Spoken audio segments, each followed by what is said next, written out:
महाराज जी, आत्म प्रेम कैसे हो? जब हम ये 5 बातें जीवन में उतारते हैं तो संसारिकता का, देहात्म भाव का नाश होकर परमात्म भाव में हमारी स्थिति होती है। पहला, वेदो नित्यम अधीयताम। वेद का, शास्त्रों का नित्य हम अध्ययन करें, क्योंकि शास्त्र स्वाध्याय से हमें ज्ञान प्राप्त होता है। ब्रह्म ऋषियों के अनुभव है, भगवान की वाणी है, तो वेदों का और शास्त्रों का, पुराणों का रोज स्वाध्याय करना चाहिए नियम से। किसी न किसी ग्रंथ को आद्योपरांत पूरा का पूरा पाठ करना चाहिए, ध्यान से करना चाहिए। क्या कह रहे हैं महात्मा जन, क्या कह रहे हैं भगवान, क्या कह रहे हैं ब्रह्म ऋषि जन, तो हमारी बुद्धि पकड़ती है उसको। वेदो नित्य मधीयताम, संगा सत्सु विधीयताम। महापुरुषों का संग करना चाहिए। पहला, शास्त्र स्वाध्याय करना चाहिए। दूसरा, संत महापुरुषों का संग करना चाहिए, अभिमान त्याग करके। अगर अभिमान लेकर संतों के पास जाओगे तो प्राप्त नहीं कर पाओगे कुछ। वहाँ दैन्य बिल्कुल अपने को नीच समझ कर जाए तो झोली भर के आ जाएगा। अगर अहंकार करके जाएगा तो अपने पुण्य नष्ट कर देगा।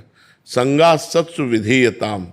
तीसरा, महावाक्यार्थश्च विचार्यताम। जो महावाक्य हैं आत्म प्रेम के लिए अत्यंत आवश्यक है, उनका विचार करना चाहिए। जैसे तत्त्वमसि, अहम ब्रह्मास्मि, ये महावाक्य हैं। और संतों के हर वाक्य महावाक्य होते हैं। उनके वाक्यों का विचार करें। पहला, शास्त्रों का स्वाध्याय। दूसरा, संत महापुरुषों का संग। तीसरा, महावाक्यों का विचार। और चौथी बड़ी खास बात, क्षुद्र व्याधि चिकित्सताम। क्षुधा रूपी व्याधि की चिकित्सा करे। जैसे औषधि लेते हैं ऐसे भोजन लेना चाहिए, थोड़ा भोजन पाना चाहिए।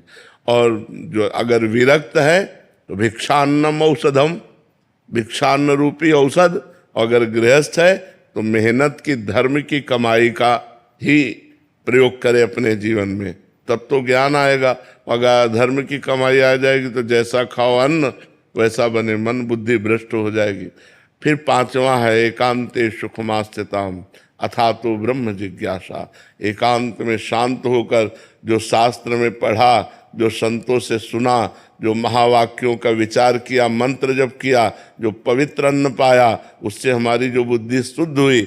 अब एकांत में मैं शरीर नहीं हूँ, मैं मन नहीं हूँ, मैं बुद्धि नहीं हूँ, मैं प्राण नहीं हूँ, मैं भगवान का स्वरूप हूँ।